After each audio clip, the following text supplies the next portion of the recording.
The board took action to appoint Katie Benedome as principal of Richmond School effectively July 1st, 2026.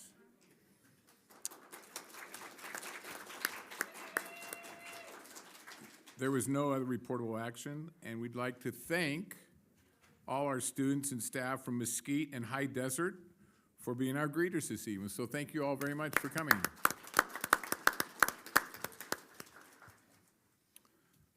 So we're going to call to order and the pledge to the flag. I'd like to call Jasmine to lead us in our flag salute.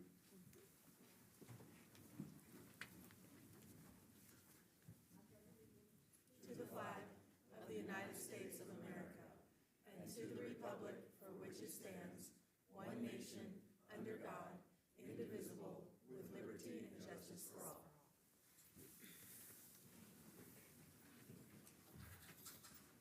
At this time, we'll have a moment of silence.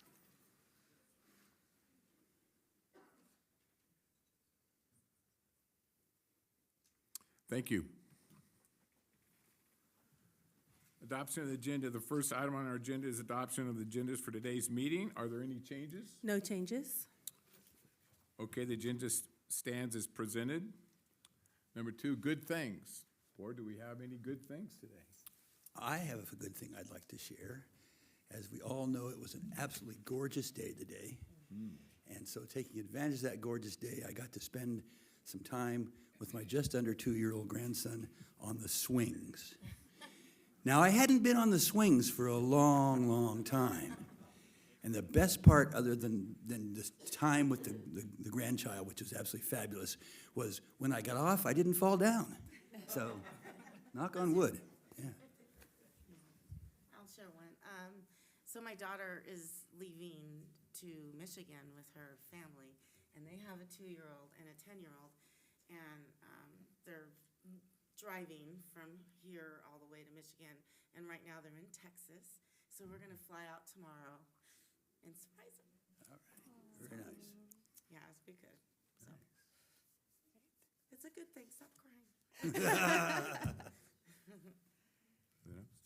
I also actually have one. As of today, I've gotten acceptance letters from 3 of the 7 colleges I applied to. Hey, way to go.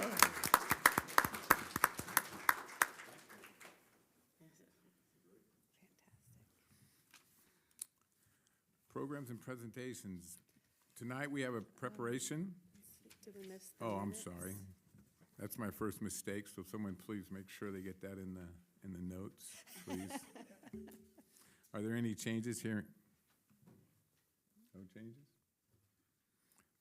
If there are no changes, the minutes will stand as revised. All right, understood. Tonight we have a presentation on the Local Control Accountability Plan update. I will turn this item over to Dr. Michelle Safko, Deputy Superintendent, for the presentation.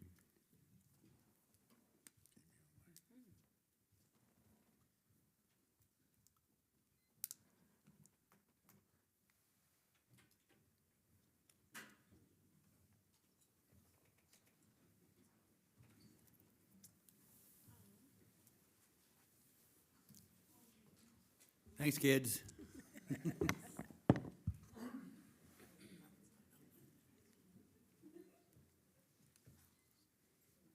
Good evening, President Campbell, members of the board, Superintendent Dr. Moore, staff and community.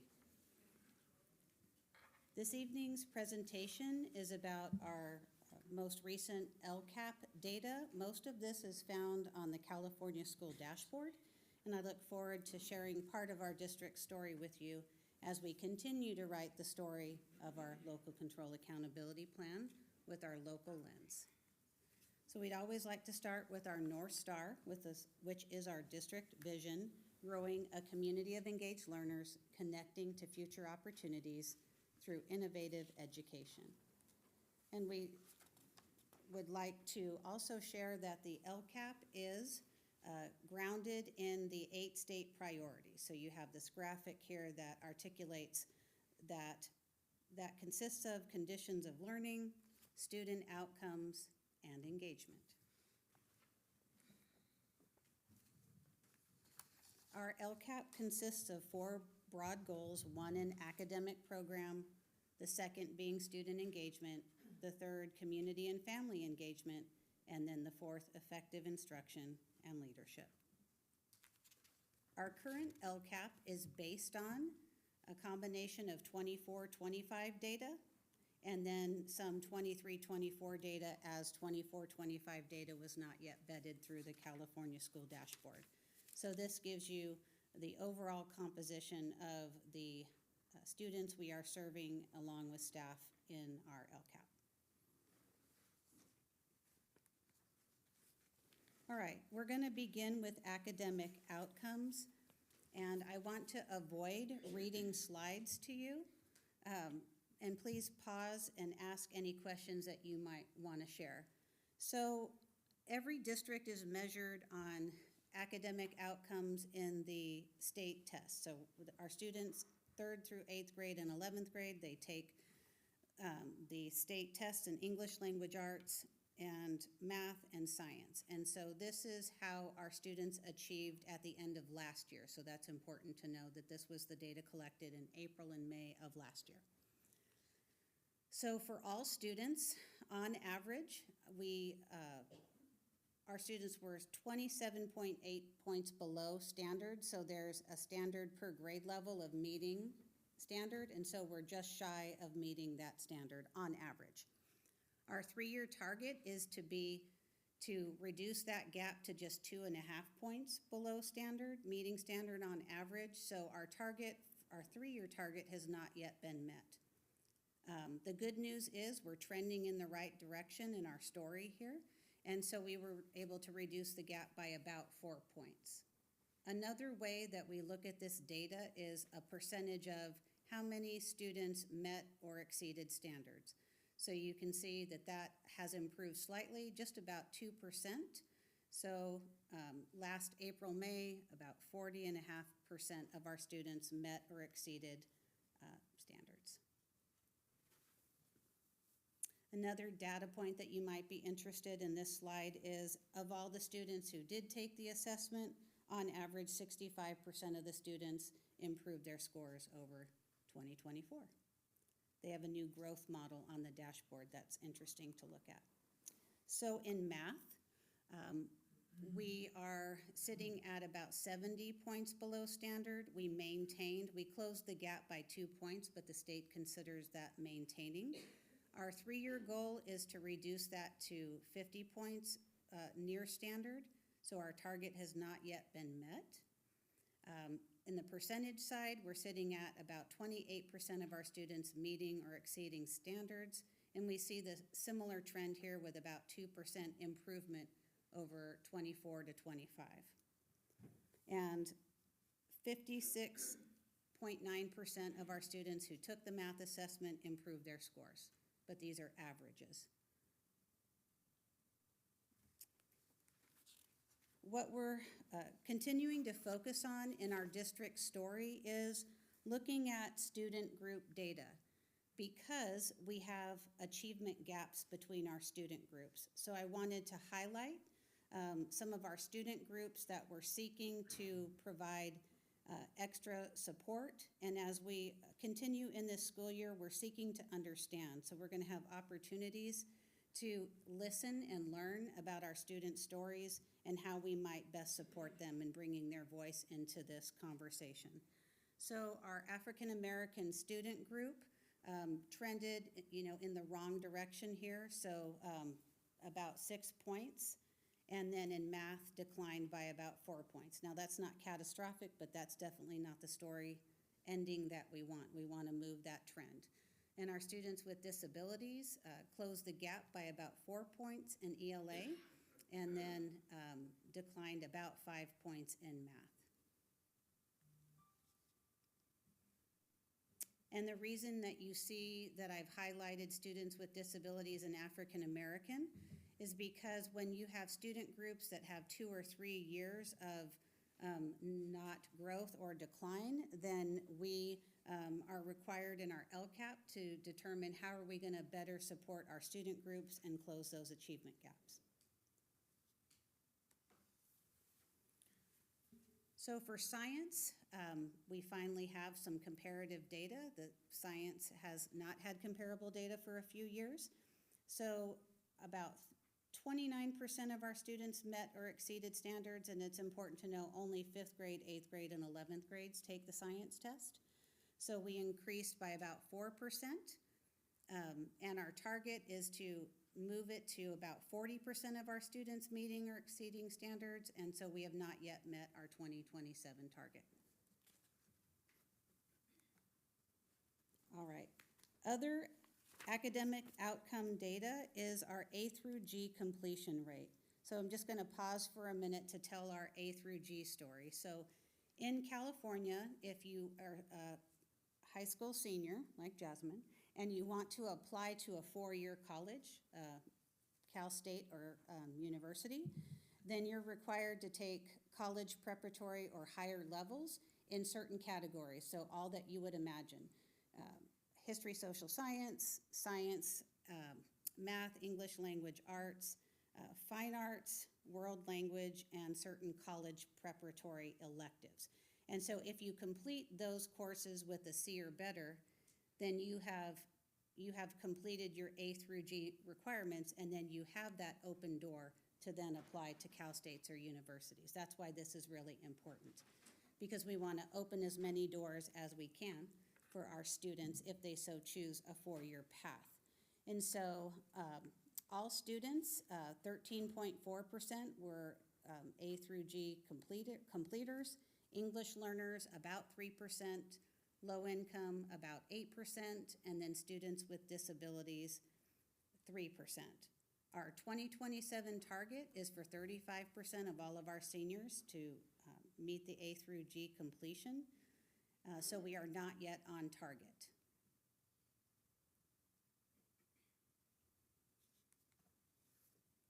Another way that our state encourages students to be college or career ready or life ready is through a CTE pathway completion. And so we have all students in the 24-25 school year, 40% of our students completed at least one CTE pathway.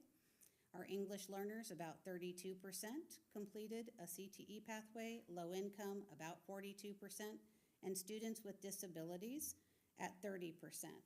So we're just shy of meeting our 2027 target of about 41%, but we can see with those trends that we're definitely trending in the right direction. Right now at Burroughs High School, we offer 8 CTE pathways. And next month, we'll be presenting our CTE programs to you in our reports. Another way of supporting our students in college and career readiness is by having them take advanced placement courses and taking an advanced placement assessment. And so we had, in 23-24, we had 230 students take an AP exam. You have to score a 3 or higher. They're very rigorous, and then they count towards college courses in most of the state, maybe not so much out of the state, but it's a big deal. And so 172 out of the 230 students passed their AP exams. And in the last school year, we had 77%. 134 out of 174 students passed their AP exams. So if they so choose, they can, at certain universities and Cal States, they can receive credit for having taken a college course.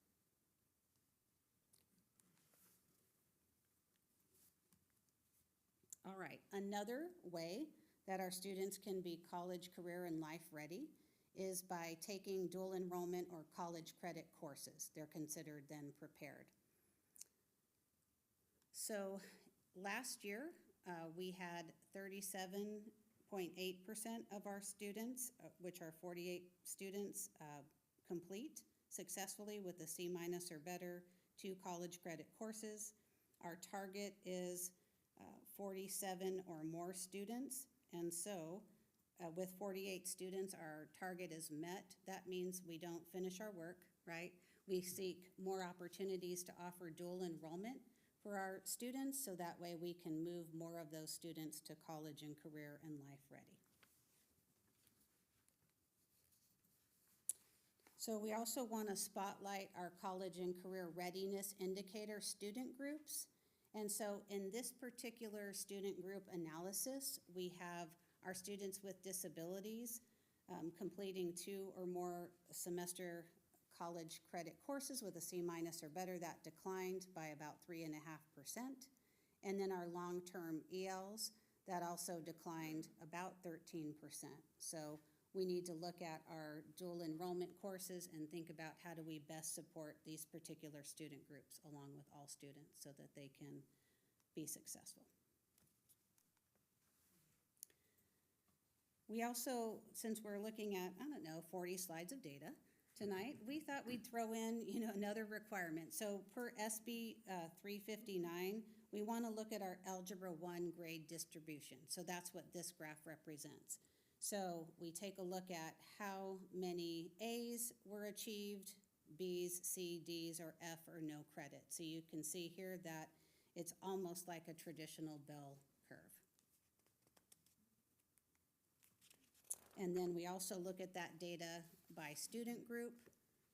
And so the lighter blue indicates grades A to D-, which is technically passing, right, all the way to a D-. And then the darker blue is failing or no credit given. So then that would mean a student would need to retake that in credit recovery or summer school.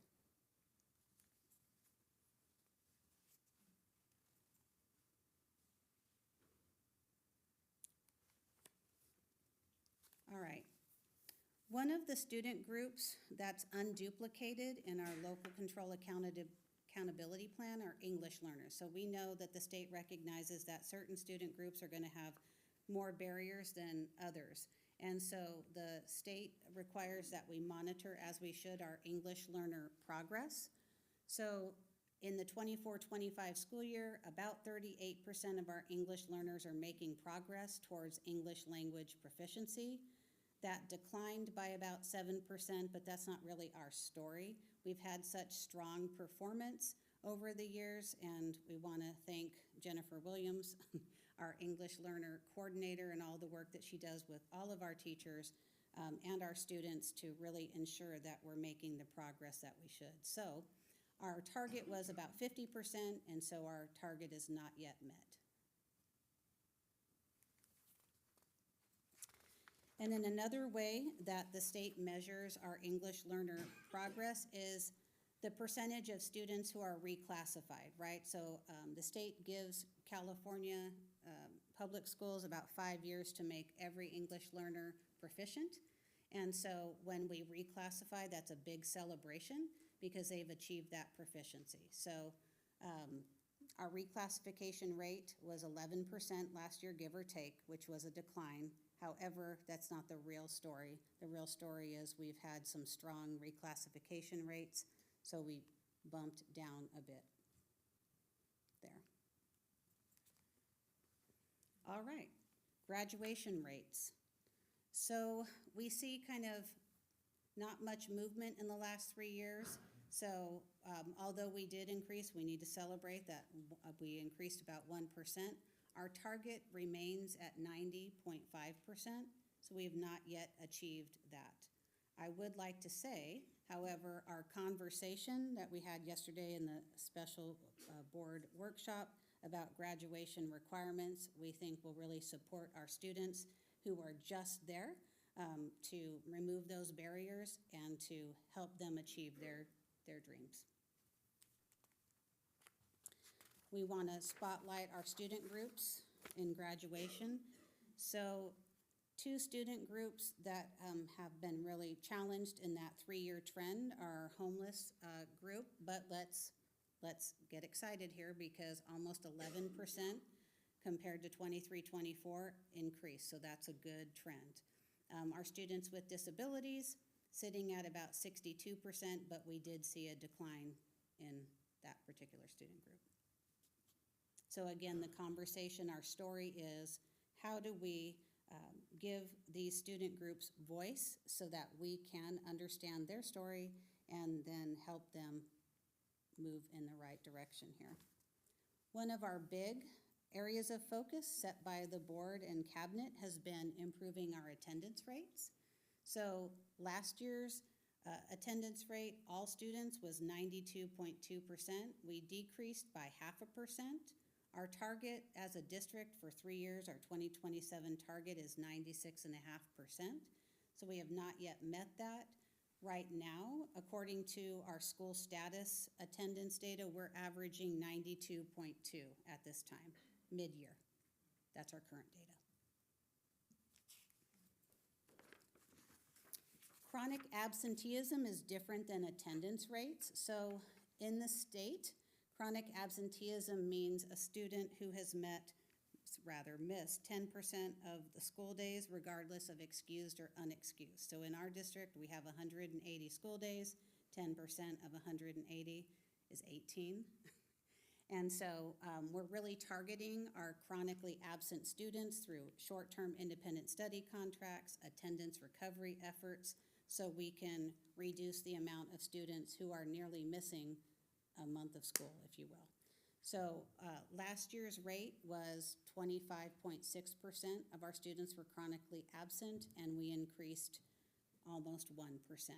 Our target is to reduce that to 21.8%, and so we think with our interventions and robust systems this year that we're going to be able to reduce our chronic absenteeism rate. Our principals have worked very hard in communicating and engaging with families and students to reduce this. In our spotlight on student groups and chronic absenteeism, we have 4 student groups that we really need to support. So we have our African American student group at 44%, so you know that's nearly 15 to 20% over the average rate. Homeless, about 46%, although there's a celebration there because that rate declined. Students with disabilities sitting at about 33, and then English learners sitting at about 31.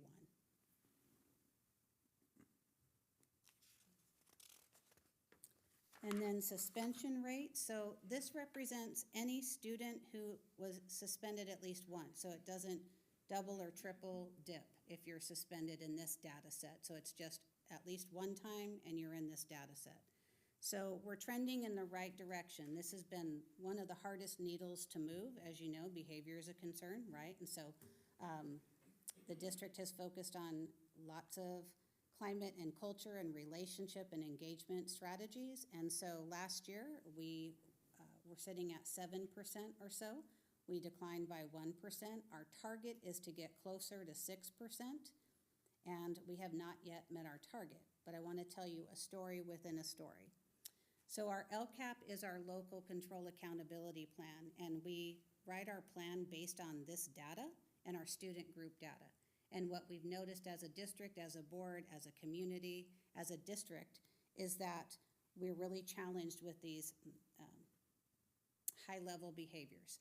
And so one of the outcomes of analyzing our data out of our LCAP advisory and meeting with our teachers, students, and community is that we wanted another way to respond constructively to behaviors that needed to be intervened. And so if you recall, this year is our first pilot year of our Alternative to Suspension Center.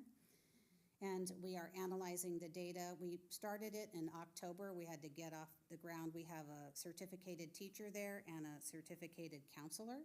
And so the students who are suspended can come to that center and they can do their academic work, but also receive specific intervention in their behavior category. And then students receive ongoing support. So the counselor reaches out or the teacher reaches out and they do a check-in model. And that way that we can provide ongoing support. So far, the data is trending in a good direction. We just don't have enough of a data set to bring you at this time, but we will discuss it more and kind of unpack that in our LCAP advisory. So the story is we want to respond locally and prioritize our resources here, and so that's how we responded to our suspension rate. And in our student group data for suspension, we have 2 student groups, our foster youth and our African American student group. African American student group is averaging about 18%, And then our foster youth was averaging about 23%. So when we look at our alternative to suspension center data, we're going to look at student group as well and see what other preventions or interventions might we offer also at the schools to support our student groups.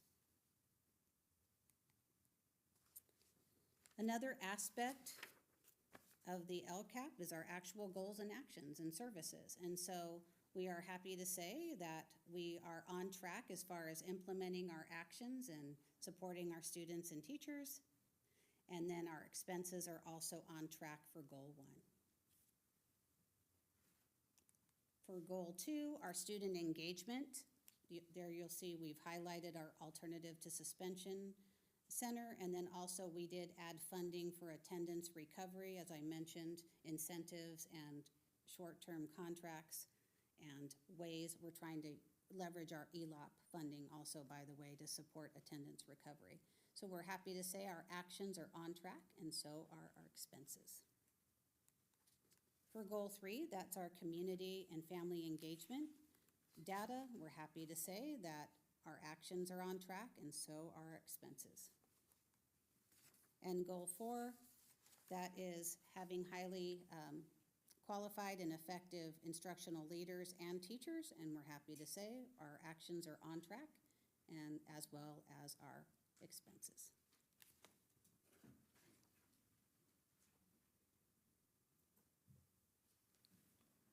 Do you have any questions or comments? Any questions from the board, staff, or community? I just have a couple. Yeah. I should have asked as we went through the It's okay. brief, but you just kept flipping slides, so I respected your time. Dual enrollment versus AB classes, are we seeing more students taking dual enrollment instead of AB classes? Kind of the data shows that, but I don't know if that's just looking at the data, or is that the truth?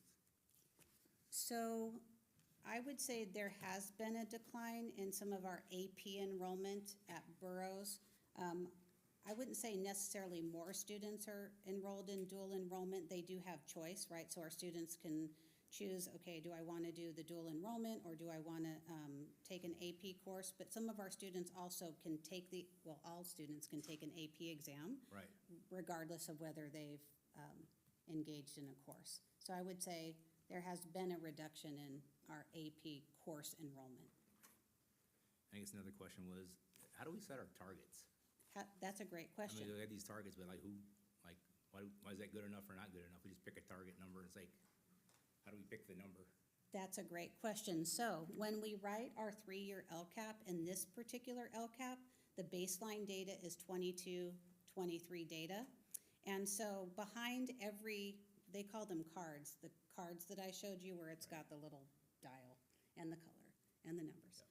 So behind that is a 5x5 grid, and it'll tell you, it's like a rubric, if you will. And so we're required by the state and county to have a reasonable movement from a color, like let's say you're at red, move to orange to yellow, but it's determined based on your own metric, and it'll say, okay, if you improved by 3%, you get up to this level, if you will. And so it helps districts not have a one-size-fits-all, but in the background, you have your data nerds, one of them right here, and we look at those, and we have to have those by student group. So it's not just all students, so we take that grid and we analyze, okay, where must we be in 3 years? So it seems odd, I agree, but the grids are fancy and they're useful, but that's how we set our targets. Okay, thanks. I appreciate it, because I mean, that's like data, like, why do we pick that number? Right, And I guess the other one, I guess for parents or anybody, if you want to look at our district versus the state, that's all in the dashboard, so you can do side by side, because sometimes you look like we're doing terrible, but then you go, oh,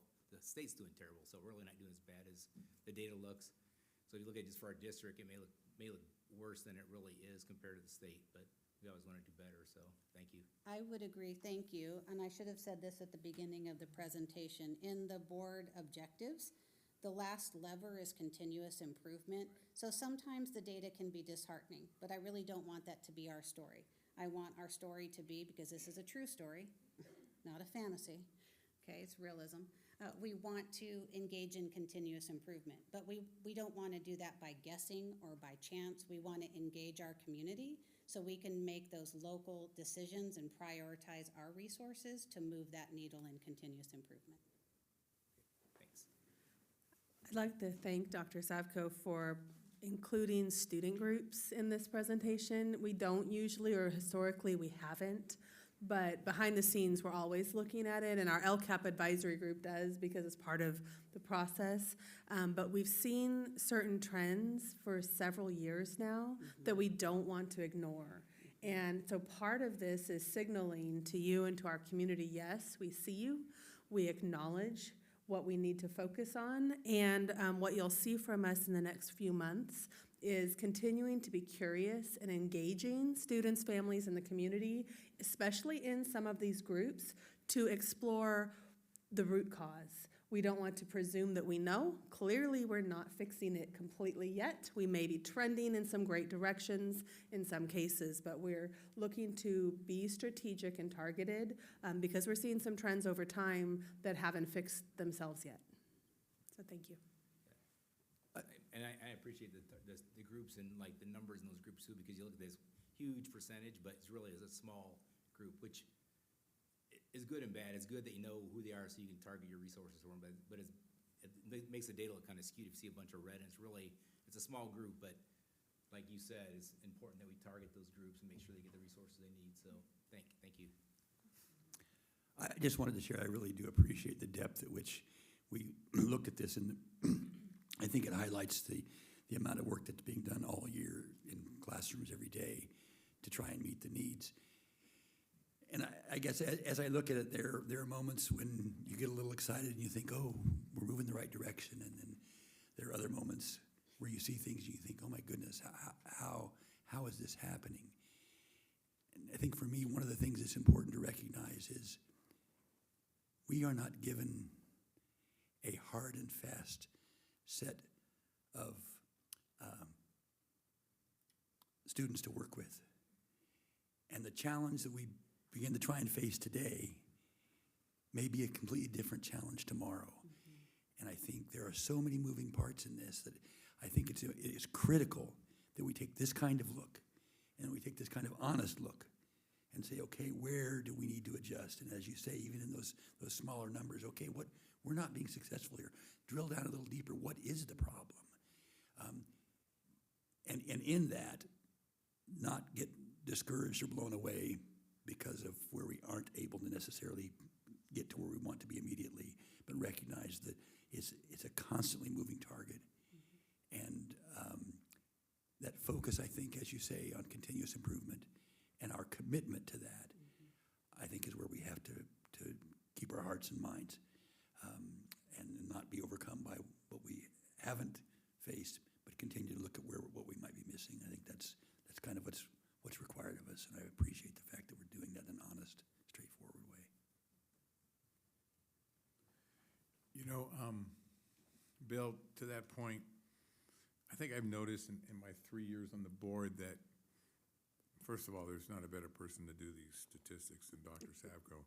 But what I like is I think we're making adjustments as we go along. We're not just saying, well, we're just not doing very well. I guess we just, we're taking what's happening and we're making adjustments. And I do think we're improving in certain areas. And I think it's just something we just got to keep after, and I think we'll get there. So thank you very much, Dr. Savko. Anybody else? Okay. Student board members report. Jasmine, we're happy to have you back. And Thank you. I'm although happy to be back. Mr. Johnson would have to read it this week but no, thank you so much. Yeah. Yeah. Thank you. For Buick STEM Academy, since the last board meeting, we have been back in session for about a week, and we are off to an exciting start. On our first Friday back, our PTSO, ASB, and local law enforcement partnered to host a Law Enforcement Appreciation Day celebration with their students. The event, titled Popcorn and Protectors, was a tremendous success and a wonderful way to begin the new year. This week, Buick is holding its annual Spelling Bee and Science Fair. We look forward to announcing the winners and celebrating our students' hard work and achievements. Wishing everyone a happy and productive 2026. Go Hornets. For China Lake Junior High School, China Lake Junior High School has begun its second semester with students returning energized, focused, and ready to continue building on their academic progress. Classrooms are active and instruction is fully underway as we set goals for continued growth and success. Plans are currently underway for our first semester academic awards ceremony, which will recognize students for their hard work, achievement, and dedication during the fall semester. We are also proud to celebrate the accomplishments of our students and the support provided by our families and staff. Athletics are also in full swing with basketball season officially beginning this week. Student participation and enthusiasm remain high, and we appreciate the commitment of our coaches to providing positive and developmentally appropriate athletic experiences. In addition, we recently completed our annual Spelling Bee. This event highlighted strong academic skills, perseverance, and sportsmanship among our participants and was well supported by staff and students alike. Looking ahead, planning has begun for end-of-year activities to ensure meaningful and engaging experiences for our students as we close out the school year. Throughout campus, staff continues to work diligently to foster a warm, welcoming, and supportive school environment where students feel safe, valued, and encouraged to succeed. China Lake Junior High remains committed to providing high-quality instruction, extracurricular opportunities, and a positive school culture as we move through the remainder of the academic year. Go Phoenix. For Mesquite Continuation High School, for Alt Ed, students have their next one-on-one meetings with advisory teachers and counselors to calibrate their graduation plans now that we have started the second semester. To honor their prior achievements, staff will recognize CKH characteristics such as integrity and courage, as well as academic achievement and attendance at the awards assembly tomorrow. We are looking forward to the great community invitations to events like the Scholarship Fair in February and the restarting of the NAS Distinguished Lecture Series. For MHS, wow, in 1 week since our last board meeting, Mesquite has had 4 more graduates, bringing our total to 15 so far. Go Dragons. For HDS, the High Desert students are starting their Pokemon Go Club next week. And thank you to the parents for helping us cultivate interest to create our STEAM Gaming Club. For the middle college students begin their CCCC classes next week, so make sure to sign into Canvas on Monday. Go Bobcats. For Burroughs High School, Burroughs is back from a restful winter break and ready to get back to learning. ASB is getting ready for our winter rally on January 30th with exciting games, music, and spirit days. We are also preparing for our King of Hearts dance to take place at the end of the month. Winter sports are now in full swing with soccer, basketball, and wrestling moving through their seasons. Spring sports have also started practicing in preparation for their seasons. Drama students have started rehearsals for their spring play, This Murder Was Staged, which will be held in March. Robotics had a competition this weekend and came in second place. Counselors have started registration for the 2026-2027 school year and are working with students who are behind in credits to get them in credit recovery, which will be held at Burroughs this semester. Thank you, Jasmine. At this time, would any board members does anyone have any reports from the board? No? I did have the opportunity to attend a function at Pierce on Tuesday evening. They had a family night. It was really exciting to see. It was focused on STEAM and a lot of activities for the kids. And I was just looking at our board objectives, and I saw engaged students, I saw engaged staff, and I saw engaged community. It was a wonderful event, and I thank you for inviting us and allowing me to observe. It was a great event. Thank you for your work. You know, I got to go to the superintendent council meeting today, and you know, you want to talk about engaged community. It was really great to see the different people there and the different ideas that they have for us to do different things on our website, to include different community things that we're doing and some more things that we can do. I thought that was impressive. And I just have a shout out for, we were talking about our office managers. I don't think that people realize what a job that is to be in the front line of a school. You never know what's coming. I mean, great things come in, crazy things happen, but they go above and beyond the duty of being an office manager for what they do. So I'm just thankful for what they're doing, and it was brought up today in the superintendent's council meeting, so awesome job. Superintendent's report. Thank you, President Campbell. Our month 4 enrollment was 4,835, down 11 students from this time last year. And as you heard from the presentation, attendance remains a key focus. We were excited that last week, the short week, we almost hit 94%. It was 93.95% for those few days, and then the flu hit. And so this week has been down a little bit, but we were so close, and we're still striving for that 94% overall, and we appreciate everybody who's working to make that happen. Since the last board meeting, and of course we had our winter break, but we've kicked off the new year smoothly, and I want to thank our site administrators and staff and everyone who planned to make it a smooth, effective launch for our students. It's been really nice. The 26-27, so next school year's School of Choice application window closed today, and we look forward to notifying families next week of their acceptance and status if they're on the wait list. We have implemented a new program this year for that purpose, which helps us to automate much of the process and ensure more timely communication with families, because that's the big question. Did I get in? Where am I in all of that? And there's a system that will help. And if someone says, oh, I changed my mind, then the next person immediately gets notified on the wait list. So we're hoping that that will help expedite that essential communication. Recently, we have heard concerns regarding compensation for classified staff, particularly paraprofessionals.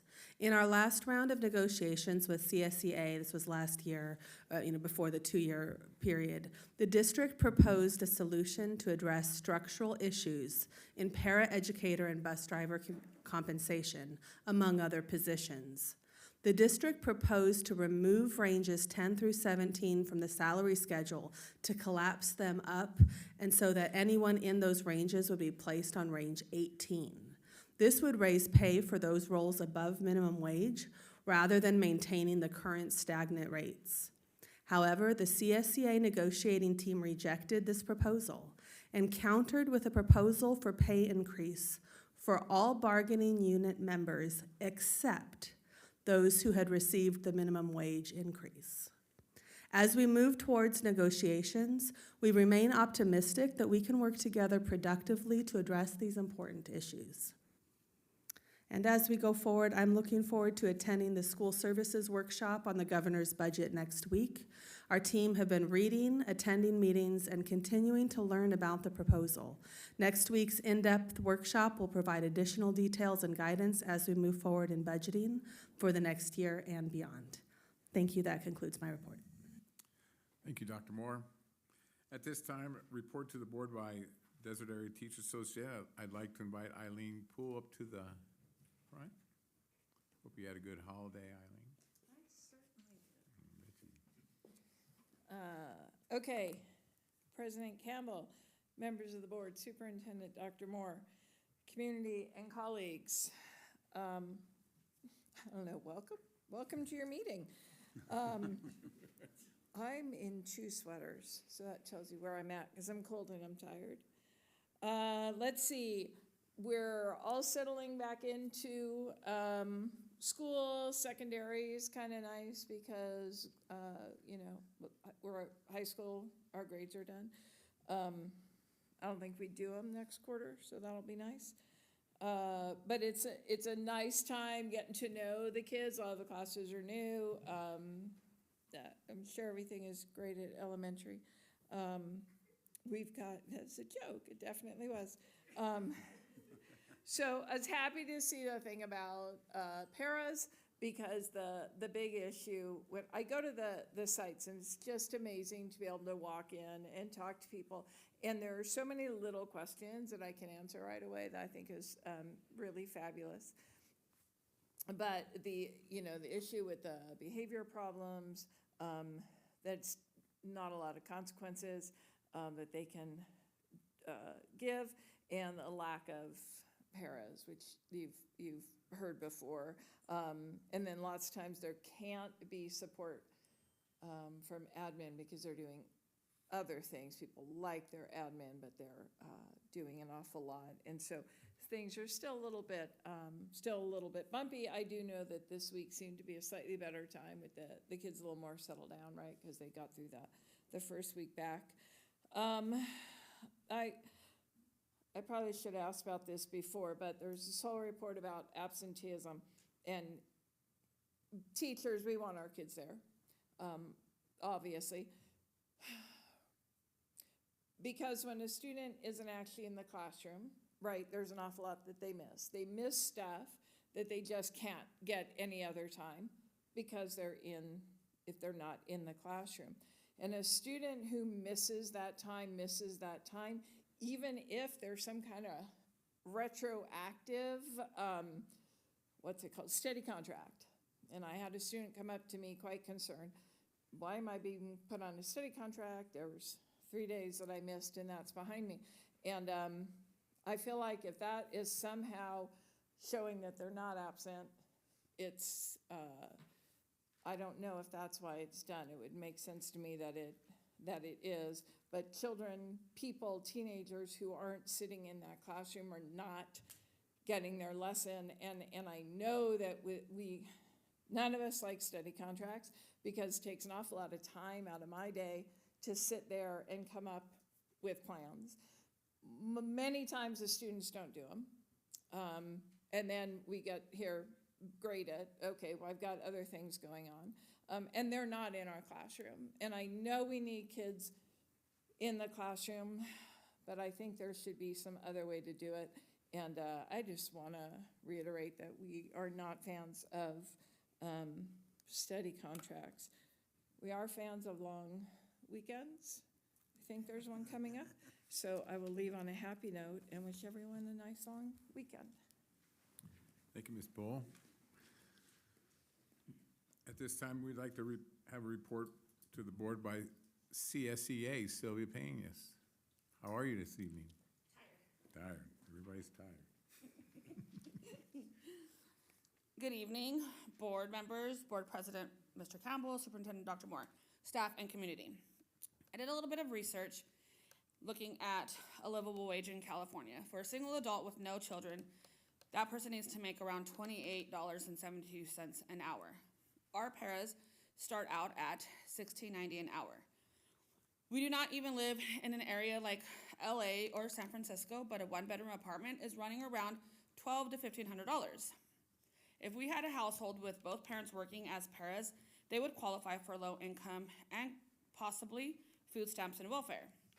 If we could advertise our para jobs with the 5.5 hours normal para job during the day, plus the 2.5 hours that are offered for the after-school ELOPE program, I feel that it would entice more people to apply. There's a lot of questions surrounding that ELOPE program. There's so many unanswered. A lot of parents were not aware of the ELOPE program.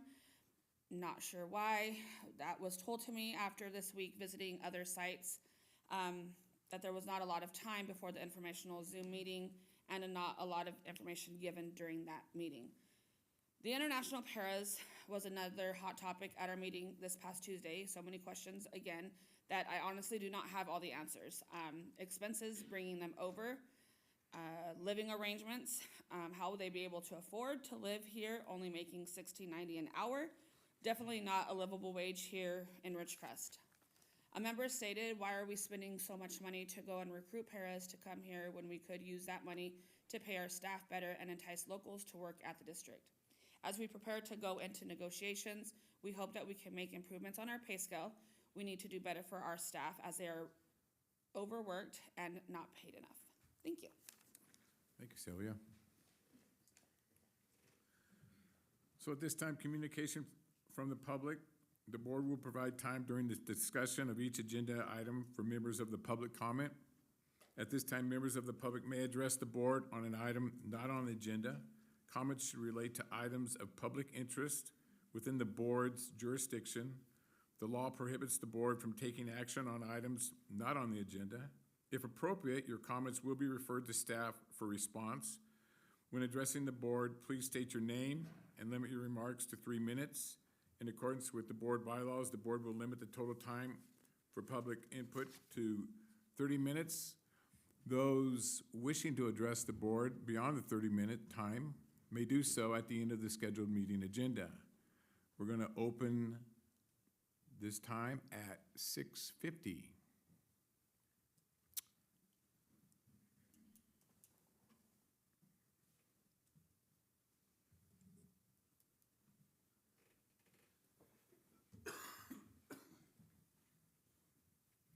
Hi, Kathy McCoy. I teach at Pierce, Data Vice President. I wanted to say we really appreciated having you, Mr. Ferris, at our family night. You've been a big supporter of Pierce, and you've been at a lot of our events, and we appreciate that. My pleasure. My question, concern, and I'm hearing this, just recently we got the technology emails regarding the multi-factoring, the multi-factor recognition on Google. And first, my question is this a Google thing, or is the district the ones who want us to start doing that? Because the second issue is, as I was looking at the email and we were talking about it at lunch, there are 4 options to get your approval to go into Google, and 2 or 3 of them involve me using my personal cell phone. Getting notification on my cell phone that someone is trying to log in isn't me, getting a code to my cell phone that I would then put into the computer. And so the concern that a lot of us had, because this is the second email saying, something about Google and your phone, having our phones, our personal phones be used for that, is there are a lot of people who don't feel comfortable having their work email on their phones. And choose not to do it. But this seems like a way that makes it so that they would have to. The other 2 options were getting a phone call, I believe it said, to the room, or like getting a phone call, not a code, but that would have to either go through my cell phone or go through my classroom, and they'd have to call like the office. It wouldn't get to me, basically. The other one was the security key, and I'm not sure about that one because I don't know much about that, but since I have the opportunity to bring it up, that one seems like that would be the least intrusive into my personal cell phone. And those of us who were talking about this at lunch kind of felt the same way. So we just had some questions about, is this a push from the district, or is this something Google is pushing and saying, we need your organization if you're using Google to do this? So just the fact that is kind of coming into my personal cell phone that I would prefer not to use for work, that was a concern that we had, and so I would just like to bring that up. Thank you. Thank you. So we'll refer that to staff. Anybody else?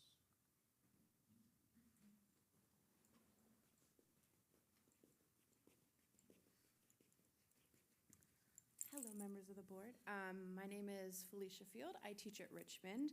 I know it's been a rough go at Richmond this year. We've been working really hard, but a positive I wanted to share to welcome students back on Friday. We had a staff inflatable race.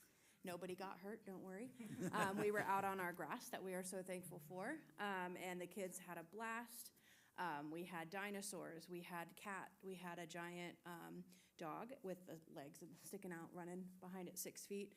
We had unicorns, we had capybaras. The kids, we had the whole school out there cheering them on. First grade team was victorious. One was a unicorn, and then one was riding a unicorn. It was great. They loved it. Doing little things like that just to welcome them back and have fun. Brought a lot of smiles to the kiddos' faces and staff as well. We had kids saying, "Can we do this every week?" And I was like, maybe not every week, but just trying to include some positive things into Richmond, and we're so thankful for the support of admin that we have, and Katie, and everyone at our staff working hard. But yeah, just wanted to share a positive that we had that inflatable race. There are pictures on the Richmond Facebook page if you'd like to see them. They are great. But yeah, thank you. Thank you so much for that. Anybody else?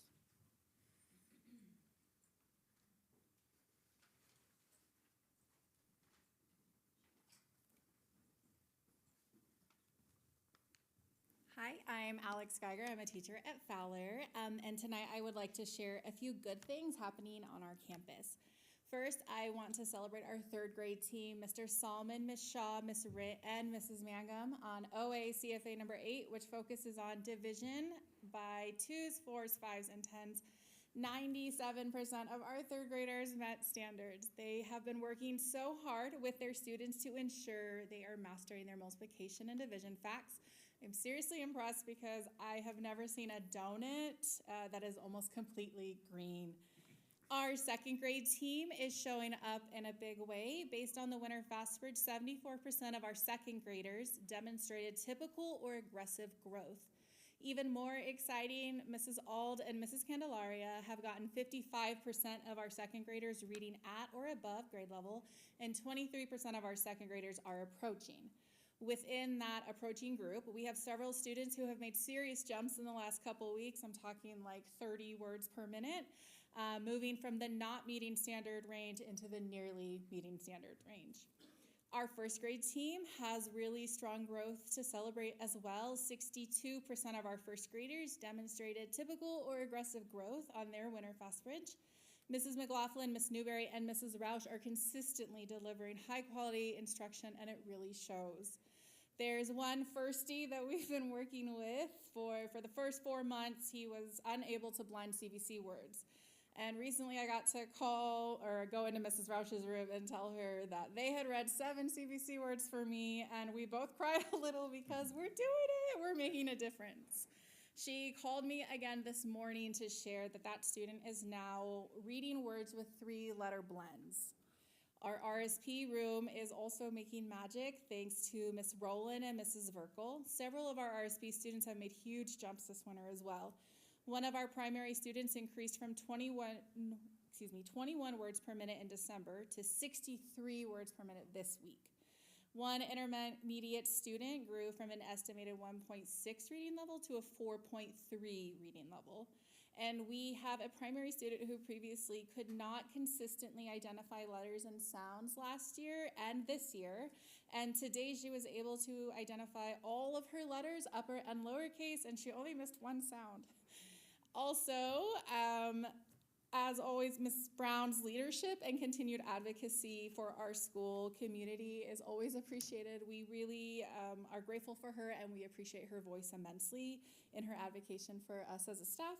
We have a lot of really good things happening at Fowler this year, and this is by no means a complete list, but I am so proud of our students and the work that our staff is doing. Thank you. Way to go, Fowler. Telling you. Love that school. I was over there for several years with my grandson, but I won't get into that. But And just for the record, Robert Sheet got that down to the last I know. second.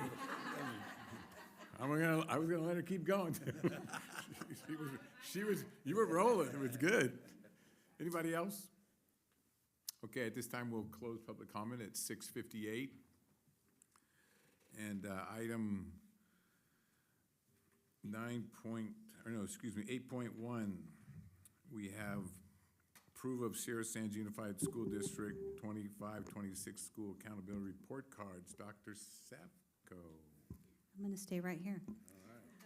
All right, so this is an accountability measure, and a lot of the information is duplicative, that's a good word, that you might find in the dashboard, but it's kind of like the old era of accountability. So school accountability report cards are a requirement contained in the Elementary and Secondary Education Act. SARCs are intended to provide the public with important information about how each of our schools are doing and to communicate the school's progress in achieving its goals. And state law requires the following information be included: the site's demographic data, school safety and climate for learning information, academic data, school completion rates, class sizes, teacher and staff information, curriculum and instruction descriptions, post-secondary preparation information, and fiscal and expenditure data. To access the most recent drafts, please go to our district website and you can search under School Accountability Report Cards. The school report cards must be updated annually and published by February 1st. With SARC information being posted on our district website, the cost of wide distribution has been eliminated, and the cost of having a small number of hard copies printed and available is minimal. It's recommended that the board approve all district school accountability report cards for the 25-26 school year as presented. Second, we have a first and a second. Any discussion from the board? Just a comment, I truly appreciate them being electronically, at an average about 20 pages per report card, and it was killing trees printing all those on out, so. Anybody from the staff or community? All in favor? Aye. Oh, Jasmine, sorry, I forgot you. Aye. Aye. It's okay, don't worry. Sorry about that, I'll get better at that. All in favor? Aye. Any opposed? The motion passes. I will turn this approval of non-reelection of certificated personnel. I will turn this over to Mr. Brian Auld, Assistant Superintendent. Mr. Auld.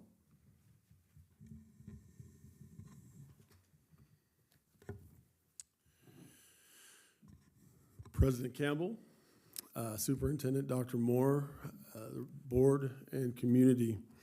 Every year, every school district is required to meet its what's often referred to March 15th requirements. One of the requirements has to do with teachers that are working in a school district and they do not yet have their teaching credential. There was a court case that occurred many years ago, but the premise was of whether or not a temporary teacher could accrue seniority. And as a result of the finding of that case, it was determined that each temporary employee must be released prior to March 15th, and the district has an obligation then to go and to recruit highly qualified teachers and attempt to hire them and bring them to our community. As we know, there is a national teacher shortage, and many times we are unable to do that. And once we've fulfilled that commitment, we were able to oftentimes hire those temporary teachers back. In addition, several of them are either finishing or close to finishing their credential this spring. And so we do this every year because it's a part of Ed Code. We'll communicate with all of these teachers prior to notifying them, share with them the reason why we must do this, and encourage them to still consider Sierra Sands as a likely employer as we meet our requirements. The financial implications are unknown. There is potential for additional unemployment insurance costs to the district as a result of this action. The recommendation is to approve the non-reelection of the certificated employees employed by the district for the 25-26 school year on less than a preliminary credential as presented. We have a motion? We have a motion and a second. Any discussion from the board? Staff or community? This time preferential vote. Jasmine? Aye. All in favor? Aye. Opposed? The motion passes. 9.2, adoption of resolution number 2526, National School Counseling Week. Again, Mr. Auld. So February 2nd through the 6th, 2026 is the National School Counseling Week. We bring to you this evening a resolution recognizing that as National School Counselor Week in Sierra Sands Unified School District. The special week honors school counselors for the important role they play in helping students examine their talents, strengths, abilities, and interests. Counselors work in a professional partnership with teachers and support personnel to provide an educational system where students can realize their true potential. As all educators focus their efforts on improving academic achievement for all students, it's important that we recognize school counselors for their continuing efforts in reducing barriers to learning and in providing the support necessary for all students to achieve at the highest level. Resolution number 20 declares the week of February 2nd through the 6th as National School Counseling Week in Sierra Sands. Adoption of this resolution designates a time when administrators, staff, parents, students, and the community have an opportunity to recognize and salute district counselors and their many contributions. There are no financial implications, and it is recommended that the board adopt resolution number 20 as presented. We have a motion? Second. We have a recommendation and a second. Preferential vote. Do we have any discussion from the board? Staff or community? That time, Jasmine, your preferential vote. Aye. All in favor? Aye. All opposed? Motion passes. 9.3, quarterly report of the Williams Uniform Complaints. I'm happy to read the background information, but in the past, the interest, there were no findings for No this quarter. findings, thank you. Do we have a motion? Oh, it's for information only, okay. Thank you, Mr. All. I don't think you did. Okay. 10, general mission, gifts to the district. At this time, I'll ask Board Clerk Tim Johnson for the presentation. The following gifts was received. School's First Federal Credit Union made a cash donation of $4,000 to be used for staff appreciation. Final implication, donations provide support to the district and have positive financial impact. I move that it is recommended the board accept the gift as described and send an appropriate letter of appreciation. Thank you, Mr. Johnson. Do we have a motion? I'll move. Have a second? Any discussion from the board, community, or staff? Jasmine, preferential vote. Aye. All in favor? Aye. All opposed? This motion passes. Number 11, construction administration. At this time, we will turn this over to Director of Facilities, Jeff Moore, for a presentation. Mr. Moore.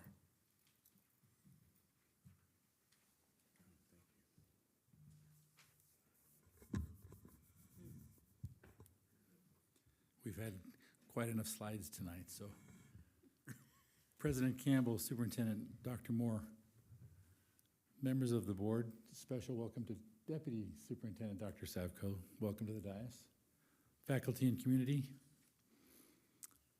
My update this month is very brief. Construction continues at China Lake Junior High. Concrete was poured this month as expected, and the new parking lot in the back is done. Next week, I have the engineering company coming out to sign off, and then I'll let the teachers park back there. Somebody say hooray. The modular units themselves should arrive on campus starting next week. With our other projects, it'll all be behind the scenes work. We're coordinating with OLDCC, that's the Office of Local Defense Community Cooperation. Simply put, they're like the gatekeeper to funding, and so we do what they ask.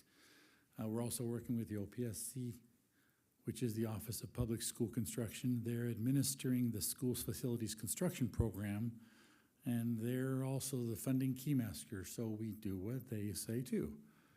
Earlier today, matter of fact, Assistant Superintendent Jennifer Hayden and I were on meeting with the Department of Defense Real Estate Management Team, and we do what they say too, but we're coordinating getting the licenses and leases necessary to keep the Pierce 2 project moving forward properly.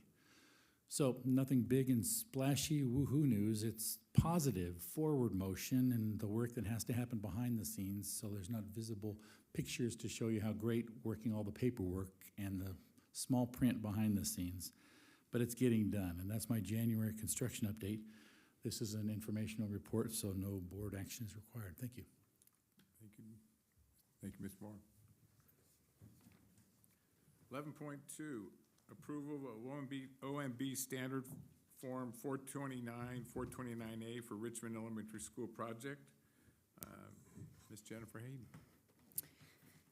Good evening, President Campbell, members of the board, Superintendent Dr. Moore, Deputy Superintendent Dr. Savko, staff, and community.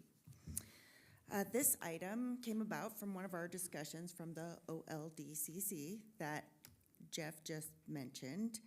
And this is a formality to get the 429 and 429A standard forms, identifying the federal interest that we have in the real property at our Richmond Elementary School site. We've got the forms completed, and we need to just get these filed so that we can close out the Richmond project. The total dollar amount is included in the form that has the federal interest, which is $77,750,824. So that is what we are going to be submitting to the federal government as part of our closeout. Second. You have a first and a second. Any discussion from the board?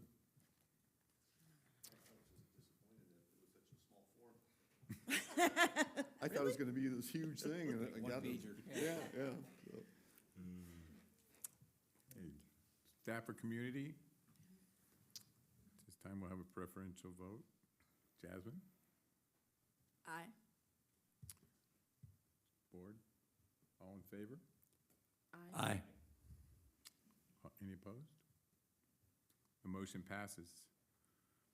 Business Administration, acceptance of the 2024-25 audit report for SSUSD. Again, Ms. Hayden. Thank you. In accordance with Education Codes 35145 and 41020, the district must conduct the annual audit report and the findings of Sierra Sands Unified School District audit to the board. The 2024-2025 audit report was prepared by the auditing firm of E.D. Bailey, LLP, and it was provided attached for the review.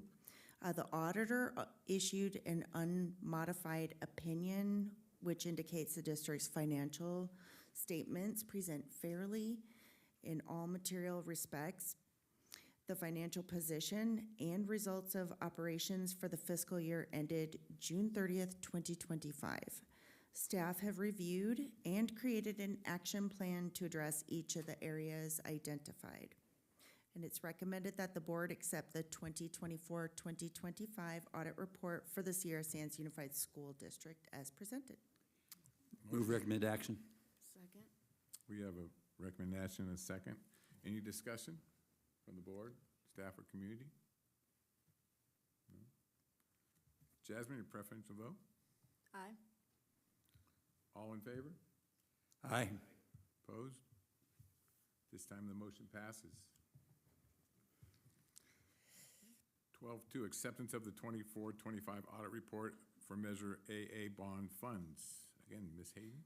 Thank you. Same education codes 35145 and 41020. The district is required to conduct an annual independent audit of its Measure AA general obligation bond funds and then present those results to the board. The audit for the fiscal year 24-25, which ended June 30th, 25, was conducted by E.D. Bailey and was attached for your review. The auditor again issued an unmodified opinion, which indicated that the Measure AA bond financial statements presented fairly in all material respects, and the financial position and activity of the bond funds, and that expenditures complied with applicable legal and contractual requirements. There were no material weaknesses or significant deficiencies in internal controls. The Measure AA bond funds are reported as part of the district's financial statements. However, the bond funds are subject to separate audit and reporting requirements, including review by the Citizens Oversight Committee. It's recommended that the board accept the 24-25 audit report for the Measure AA bonds as presented. Have a motion? Move recommended action. So we have a motion and a second. Any discussion from the board, staff, community? All in favor? Oh, Jasmine again. Dang it. I'm gone for one meeting. You forget all about I it. know. My first time, Jasmine. Give me Aye. a board. All in favor? Aye. Opposed? Motion passes. This time, a temporary adjournment to the annual Current Schools Financing Authority Board of Directors meeting. We will temporarily adjourn the regular meeting of the board and enter into the annual Current Schools Financing Authority Board of Directors. I'd like to call the annual Current Schools Financing Authority Board of Directors meeting to order. The first item on our agenda is adoption of the agendas for today's workshop. Are there any changes? No changes. Okay, the agenda will stand as presented. Approval of the minutes. Are there any changes? Hearing none, the minutes stand as presented. Acceptance of the 24-25 audit report for the annual Current Schools Financing Authority. Again, Ms. Hayden, Thank you. move to recommend action. Second. No, I don't. Any discussion? Jasmine? Nope. Oh, that's right. You don't work. You're not a student over there in, You're adopted. you're at Board, all in favor? Aye. Any opposed? Motion passes. Adjournment. Thank you. Meeting is now adjourned at 7:16. We'll resume the regular board meeting. Mr. President, I move the entire consent calendar. Guys, I didn't even get to the consent calendar yet. You guys are in a hurry. Places to go. Just helping you out, Robert. Thank you. Do we have a motion consent calendar? Do we have a movement and a second? Is there any discussion? No discussion. Jasmine? Aye. All in favor? Aye. Any opposed? The motion passes. Future agenda, is there any future agenda items? Lawrence, Mr. Ald, you're gonna like this one. Success is peace of mind, which is a direct result of self-satisfaction, knowing you did your best to become the best that you are capable of becoming. John R. Wood. Thank you. At this time, the meeting is now adjourned at 7:17. Thank you all for getting through the first meeting with me. Next meeting will be February 19th, 2026.